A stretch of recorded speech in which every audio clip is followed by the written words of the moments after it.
Hey guys, welcome to my YouTube channel. Babalik na naman tayo ng isda.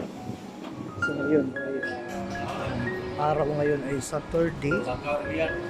So parang makulimlim yung panahon. Uulan na may dalang sunstorm. So sa mga nandito po sa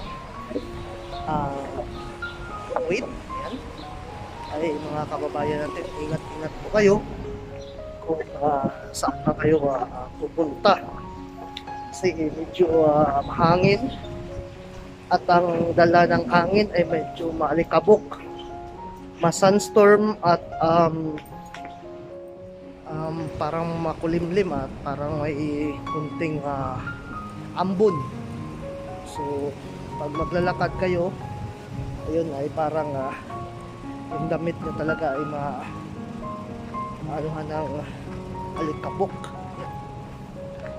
So kung ngayon pala ay papunta na pa sa work ko. Pasok ko kasi ay alas 2. So ito tayo ngayon.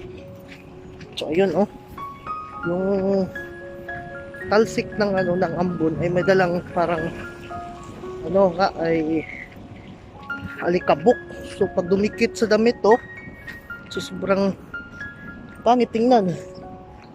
Ayan, kaya ingat-ingat lang pag kayo mga kababayan ko dito sa Kuwait ngayon. Ayan, tahimik ngayon ang kalsada, medyo tahimik kasi walang biyaheng bus or public bus po. Makikita niyo yan, puro lang po dito kasi yung tambayan ng mga pasahero. Makikita niyo dito po yun, kaso walang biyahe kasi na transport, kumbaga yung public bus. So tahimik. So mayroon lang dito mga yung may mga sasakyan lang, ayun lang makakabiyahe, at yung taxi. Ayan, malikabok kat. So ito po yung kaganapan na yun dito sa Pahil area dito sa Kuwait.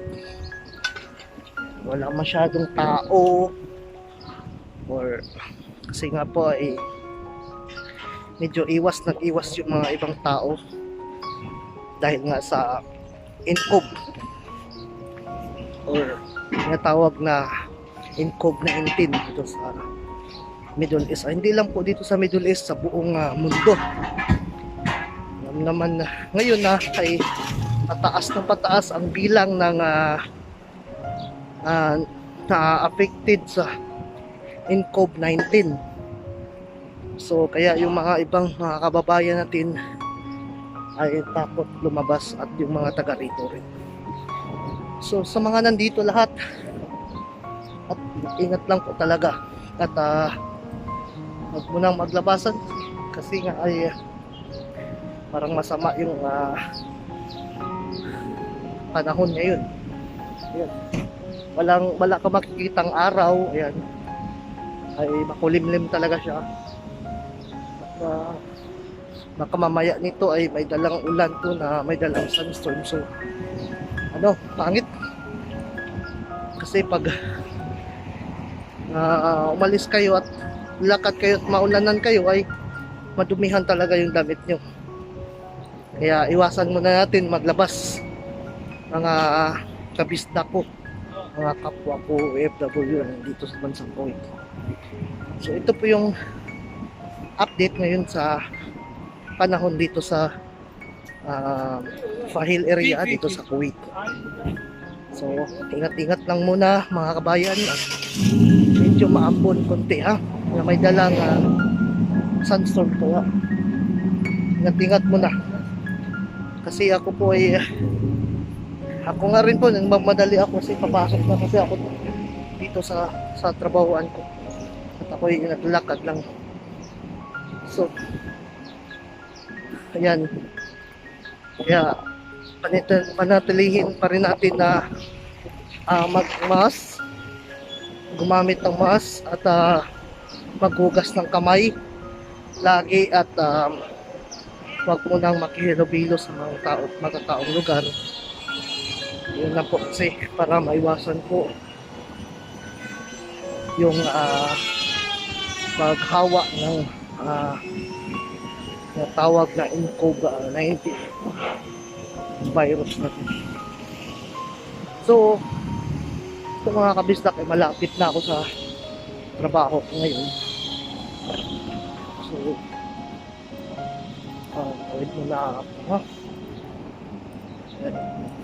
Ito, maambon-ambon na talaga. Tumikit na sa... So, ngayon, mga kabisdak, makikita nyo yan. Ayan, medyo walang tao masyado. Ayan. Kasi kung ganitong oras yan, mga kabisdak, marami na sanang tao yan dyan. Ngayon, wala. So, pati ang mall,